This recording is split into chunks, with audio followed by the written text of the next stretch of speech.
Designs, प्रायोजक राजयोग paints, आनंद तुमचा, रंग आमचा।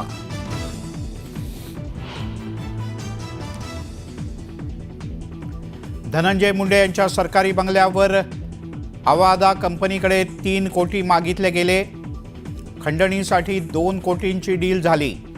सुरेश धस यांचा जाहीर खळबळजनक आरोप।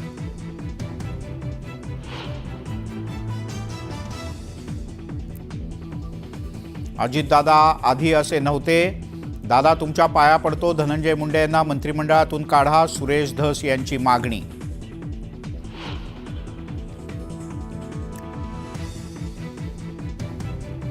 देशमुख यांच्या हत्येचा मास्टरमाइंड खंडणीखोरच।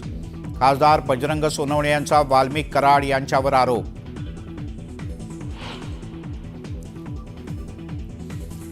एसआयटी मधील अधिकारी वाल्मिक कराडसाठी काम करतात।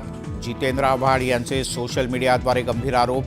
अधिकाऱ्यांचे फोटोही केले पोस्ट।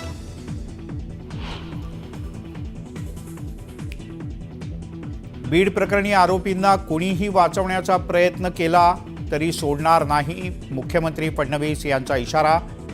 दादागिरी करून हप्ते गोळा करणाऱ्यांवरही जरब बसवणार।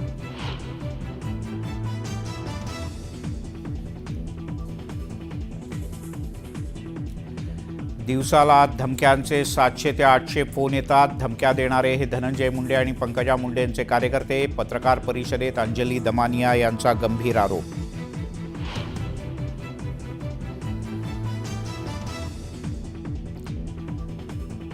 भाजप आमदार सुरेश धस यांच्या टीकेला राष्ट्रवादीकडून प्रत्युत्तर। अजितदादांबद्दल गरळ ओकणाऱ्या धस यांना कोण रोखणार, मिटकरी यांचा मुख्यमंत्री फडणवीस यांना सवाल।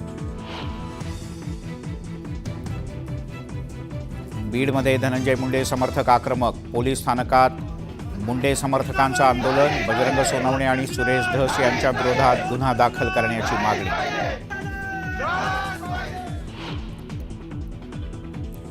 भोजनालयातील मोफत जेवणामुळे शिर्डीत वाढली भिकाऱ्यांची संख्या। साईबाबा संस्थाननं मोफत जेवण बंद करून तो पैसा मुलांच्या शिक्षणासाठी खर्च करावा, सुजय विखे यांची मागणी।